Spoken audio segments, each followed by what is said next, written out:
Now in section 2 of chapter 4, it's called the definite integral. And really, the only thing we're going to change today is we are no longer going to be talking about the area under the curve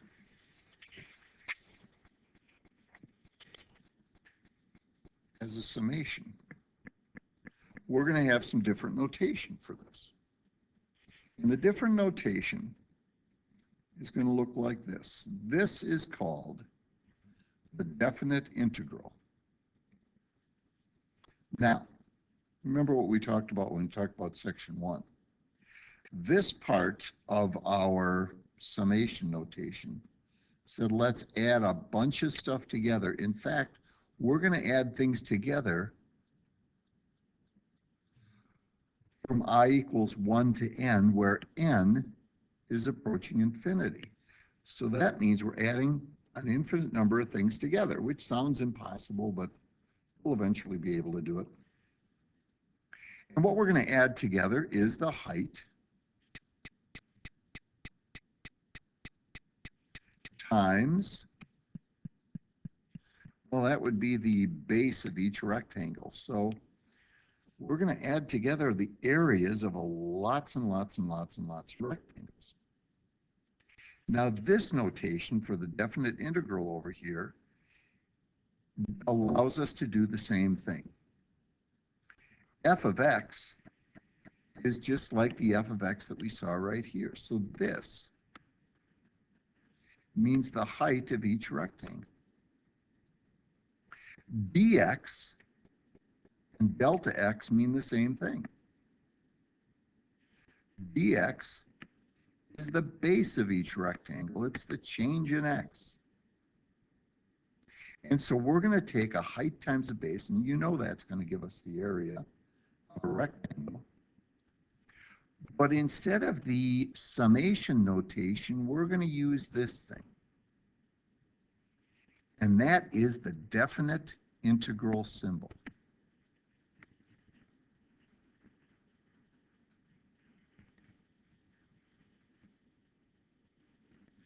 And a definite integral implies that we will be adding together an infinite number of things. But this is definite. This is called a definite integral because it tells us at which value to start, at which value to end. In the example we did the other day where I was really lazy and only making 1 or 2 rectangles, we started at an x value of 0 and we ended at an x value of 2. Well, what that would look like here is a definite integral starting at 0 and going to 2. And I think that the function, the thing that we used to determine the height, was x squared plus 1. And so that was the height of each rectangle. And then the width of each rectangle, instead of using a delta x, we would say dx. And that would be the definite integral. And it implies that we're going to add together an infinite number of areas. Now let's just first of all talk about the integral sign. As we look at, and I'll erase some things here. As we look at this integral symbol, the integral sign is this thing right here, this very tall, skinny S. Maybe that means summation. The integral symbol is that tall, skinny thing. The limits of integration are the A and the B, where the upper limit is the one up on top, and it's the bigger number, that's B. And the lower limit is the smaller number, and that's on the bottom, and that's A. And then there is what's called the integrand. That's a vocabulary term. The integrand is the height times the base of each rectangle. Now, a couple of things. You can't have an integral symbol without making sure you have a width for every one of these rectangles. And so you've got to always finish your integrals when you write them with a dx. Now, maybe it isn't an x. What it says here is the variable is inconsequential. You'd get the same answer if you were using the variable t or y or x. All right, so the variable doesn't matter. It doesn't always have to be x's. Maybe we have an integral that goes from 0 to 2, and we would have t squared plus 1 dt, right? And that would be the exact same value that we would get if we had used this thing here. Okay. All right.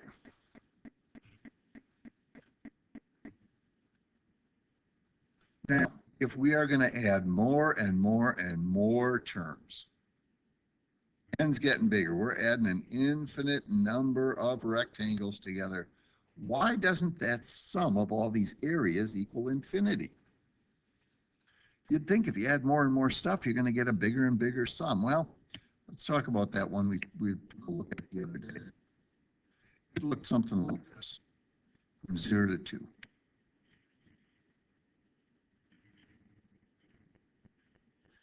Now, this is the area that we're talking about. Is that a finite area or is that an infinite area? Well, it's finite. And if we make only 2 rectangles, right, we're going to add the areas of 2 rectangles together. And we're going to have this area here, and we're going to have this area here. And they might be a little overestimate, a little underestimate. But if we make more and more and more and more rectangles, use a different color here, use black, see if we can see it better. If we make more and more rectangles, there's more rectangles, but the area of each one is smaller. But overall, the entire area we're talking about, the area that is trapped is finite. So when it says, why isn't this equal to infinity? Because the area trapped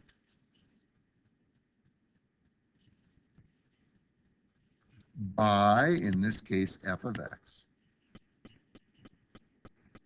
and the x-axis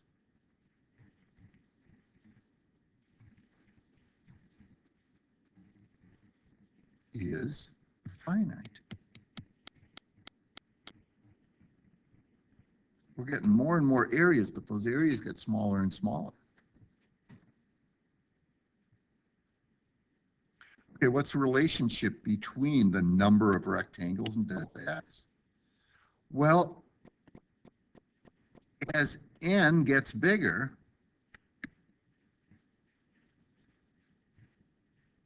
as we make more and more and more rectangles, what happens to the width of each one? The width of each one, delta x,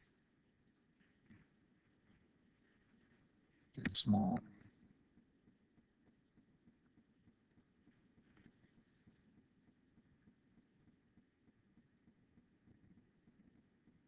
Well, that makes sense. And now this right here, this adding together the area of rectangles, is called a Riemann sum, and that's even a term that you can see on the AP exam. Find the value of the Riemann sum. And what Riemann means is Riemann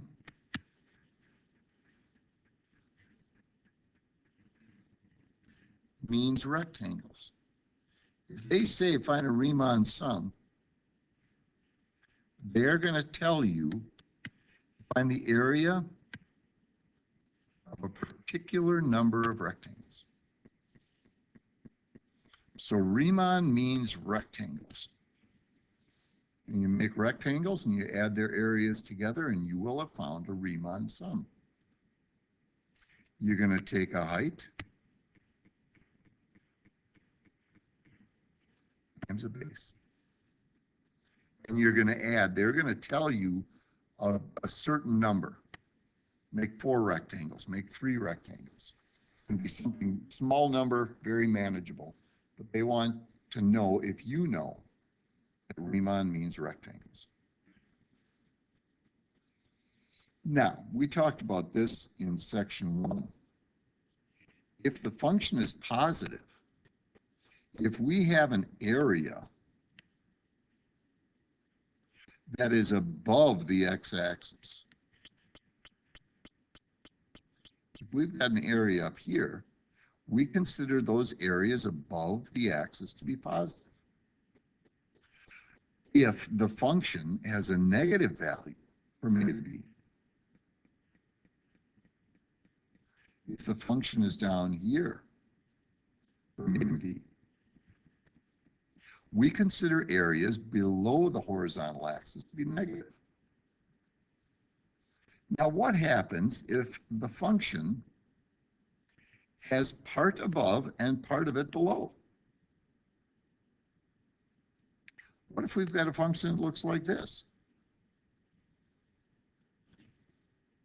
We've got part of it down here and part of it up here. As we go from A to B, here's B, and let's make this A. Well, now what? What's the answer? Is the answer positive or negative? Well, if the negative part is bigger than the positive part, then I guess the sum of those things is going to be negative. Now, if the positive part's bigger than the negative part, then I think the positive part's going to win out. And if they're exactly the same, then I guess the value of that integral, the sum of those two areas, if those two areas are identical, it's going to be 0. So it all depends on which one of these two signed areas is larger. And that's who's going to win the tug of war. All right, let's take a look at this one. Let's find the Riemann sum, right endpoints. We're going to start at 0. We're going to go to 2. And we're going to make 4 rectangles. All right. All right. So if we're going to make 4 rectangles from 0 to 2, I think the first one is going to go from 0 to 0.5. Next one's going to go from 0.5 to 1, from 1 to 1.5, and from 1.5 to 2. And these are going to be our 4 rectangles. Those are the rectangles we're going to find the areas of. So our first rectangle here has a width of 0.5 times the height. Now, the height is determined at the right endpoint. And the right endpoint is this 0.5. So I'm going to put 0.5 in here. I'm going to take my calculator. And I'm going to take 2 times 0.5, which I've got to square. And then I've got to subtract 4. When I do that, I think I get negative 3.5. My next rectangle, and you're going to double check all my work here, of course, has a width of 0.5. I'm going to multiply that by the height, which is determined at the right endpoint of the interval. So I'm going to put a 1 in for this x up here. 2 times 1 squared minus 4. I think it's negative 2. My next rectangle is again 0.5 units wide. But how tall is it at the right endpoint of 1.5? Well, let's see. 2 times 1.5, which has to be squared. And then let's subtract 4. And I think we get 0.5. final rectangle has a width of 0.5 times. Now, what's the height at the right endpoint? What's the height at 2? Well, let's put a 2 in here. 2 times 2 squared minus 4. Thinking that's 4. So what is the Riemann sum? If I calculate this correctly, I think it's negative 1.75. Plus, this is a sum. I've got to add these things together. I think this product is negative 1. I think this product is 0.25. And I think this product is 2. So negative 1.75 plus negative 1 plus 0.25 plus 2. Now, if I've done this correctly,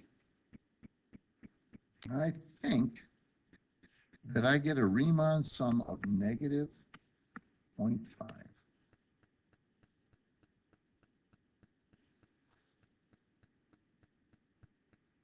So you can see what a question like this might look like. Now,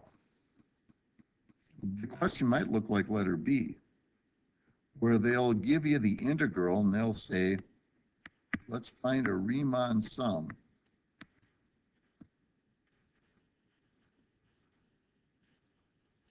n equals 4 on the interval 0 to 2. So it might be worded like that. It's the exact same question. We've got our function. We know where we would begin. We know where we end. And we know how many rectangles to make. And so the problem would be solved the exact same way. All right. Express each limit as an integral. Okay, let's go from summation notation to integral. Okay, integral notation, tall s. What's the lower limit? That all depends upon the interval. I think the lower limit is 0 and the upper limit is 3. What's the function? Well, that's this guy right here. 3x squared plus 2x minus 5. That is the height of every single rectangle. And instead of a delta x, here we call it dx, the differential, that small change in x. And so that's just writing this in integral notation. We're not going to solve it,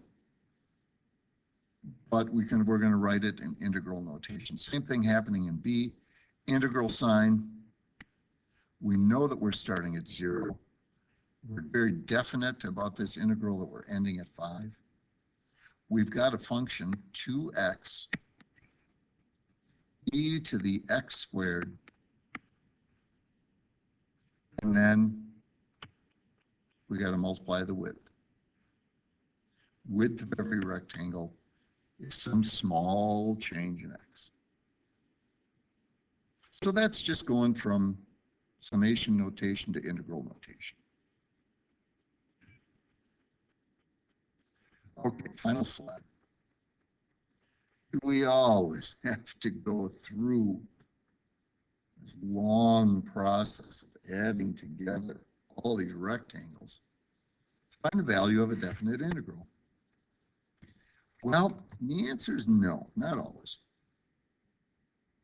Sometimes, and on your assignment, you will be asked to evaluate the integral by interpreting it in terms of areas. And what that means is that we will run into some recognizable shapes.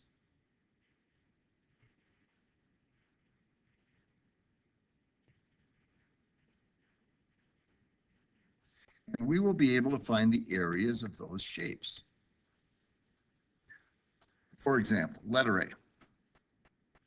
Let's take a look at what the graph of the sine of x looks like starting at 0 all the way out to 2 pi.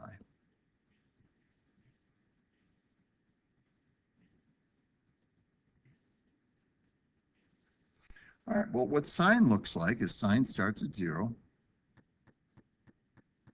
goes up to 1, returns back to 0.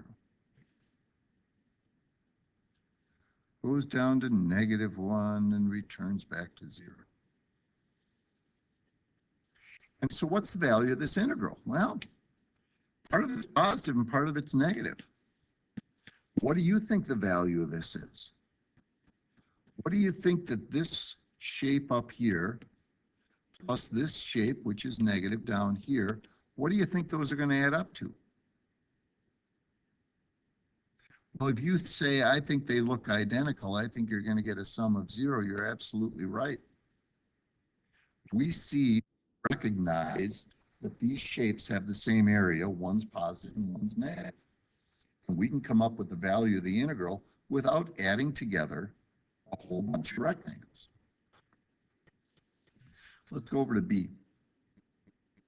If we take a look at x minus 1, starting at 0 and going over to 3. Now, this is the equation of a line, isn't it? When we start at 0, I think that the y value is -1.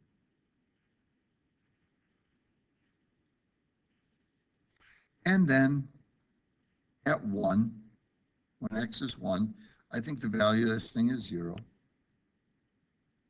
When x is 2, the value of this is going to be 1.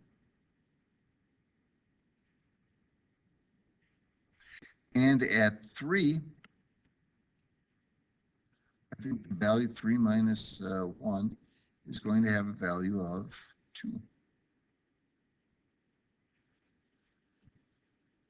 Now, do we recognize some areas? I've got this area right here that's down below,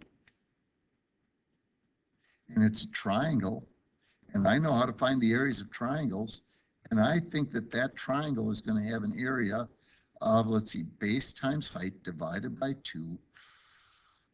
It's negative because it's down below the x-axis, -0.5. Then I've got this triangle right here. This one is positive. And if I take its base times its height and divide by 2, I think I get 2. So what's this area plus this area? I think we get an answer of 1.5 because I recognize the shapes.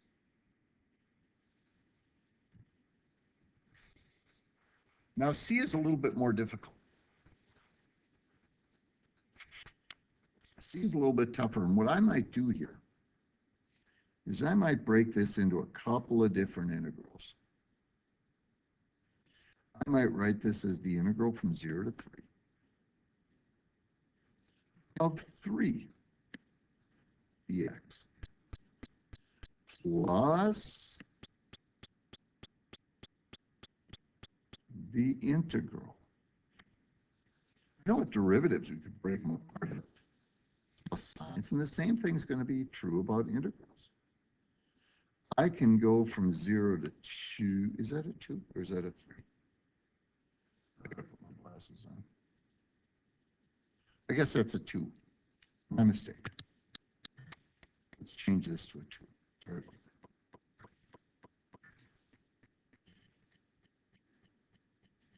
Let's go from 0 to 2, and let's do the square root of 4 minus x squared.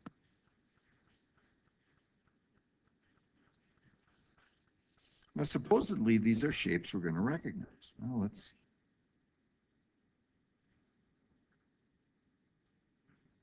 We're going to start at 0, and we're going to go out here to 2. We're going to have a function that has a value of 3. Forever and ever and ever, this has a value of 3. So what is the area of this rectangle right here? Well, that's a recognizable shape. I got an area of 6. And then we have this thing. We're going to start at 0, and we're going to go out here to 2. Now, when x is 0, what's the value of this thing? Well, let's see, square root of 4 minus nothing. Square root of 4 is 2. So at 0, we have a value of 2. What about at 2? At 2, what do we have a value of? If we put a 2 in place of this x, 4 minus 4, we need the square root of that. Well, I think that's going to have a value of 0. And we know square roots are curvy type things like that. What is that recognizable shape? What do you see here? You see a quarter of a circle? And if we take pi times the radius, and I think the radius is 2, pi r squared. But remember, I only have a quarter of a circle, so I better divide by 4. I think I've got an area there of pi. And so, using recognizable shapes, I think the value of this integral is 6 plus pi.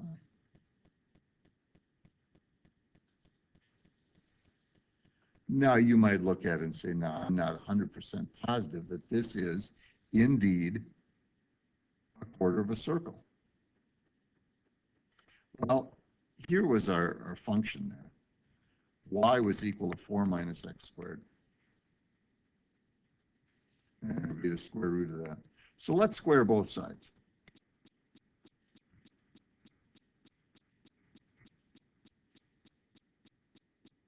Let's add x squared to each side.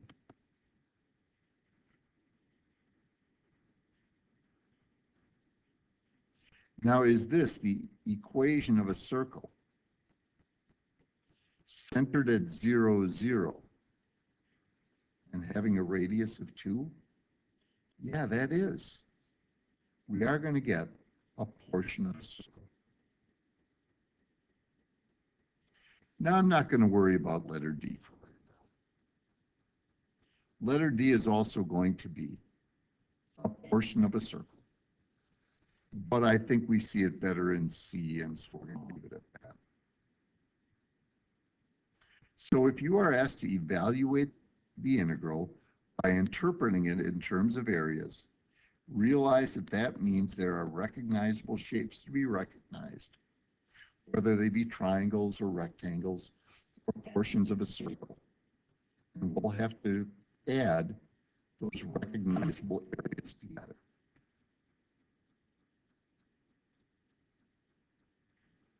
Now let's simplify this. Some of these integrals. Let me draw a picture of this. What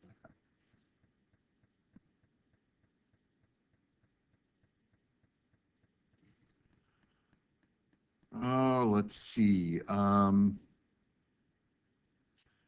want the area from 0 to 5. So maybe I have some function. Let's just make it look like this. No idea what the function looks like. But I want the area from 0 to 5. Then I'm going to subtract a little bit of it away and add some more. Let's see. You know what? I'm going to add this guy on first. The order in which you do things doesn't matter. If I had like 5 minus 2 plus 6, I think I'm getting 9. Could I have taken the 5 plus the 6, then subtracted 2? Would I have gotten the same thing?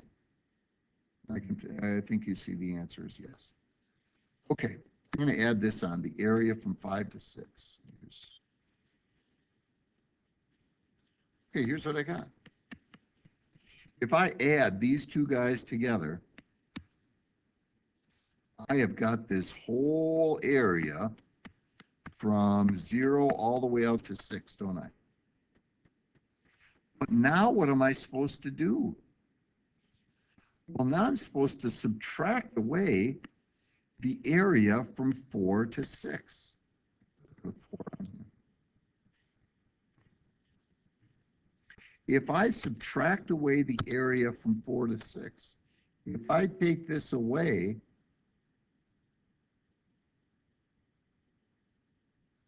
what have I got left? Well, what I've got left is I've got the integral starting at 0 and going until 4 of f of x dx. That is the area that I would have left. Usually a question like that on the AP exam. And so you got to understand that this means a particular area and a particular area and a particular area. And what area is left over when you're doing all that adding and subtracting? Okay, final one.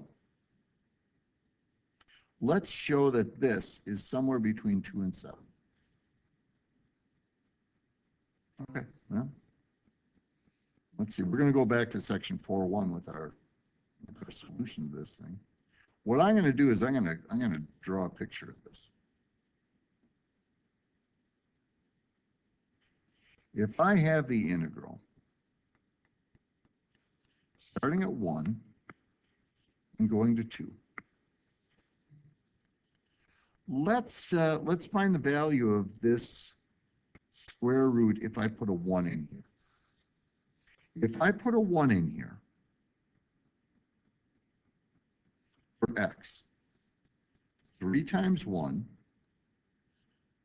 plus 1, we got square root of 4. I think that it has a value of 2. What if instead of a 1, what if I'm putting a 2 in here?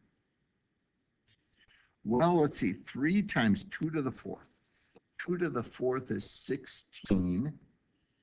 3 times 16 is 48. 48 and 1 is 49. Need the square root of 49.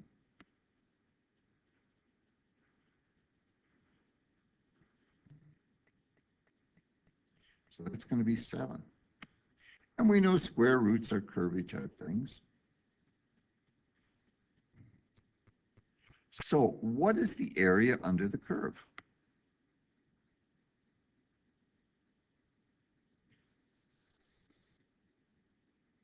Well, if I want to find this area under the curve, if I want to find the integral from 1 to 2, square root 3x to the 4th plus 1 dx. Let's do an underestimate. Let's have one rectangle. So this thing is going to have a width of 1 as we go from 1 to 2. Width of 1, and if it's an underestimate, we have to choose the lowest possible height. That occurs over at the left endpoint, doesn't it? So I'm going to say that this could have the lowest possible height of 2. So my underestimate is going to have an area of 2. What about an overestimate? Well, for an overestimate, again, I'm going to go from 1 to 2. So I've got a rectangle. It's got a width of 1. But I'm going to choose, in this case, the right endpoint because that's the highest possible value of this. And I'm going to make a rectangle that has a height of 7. So by drawing the graph,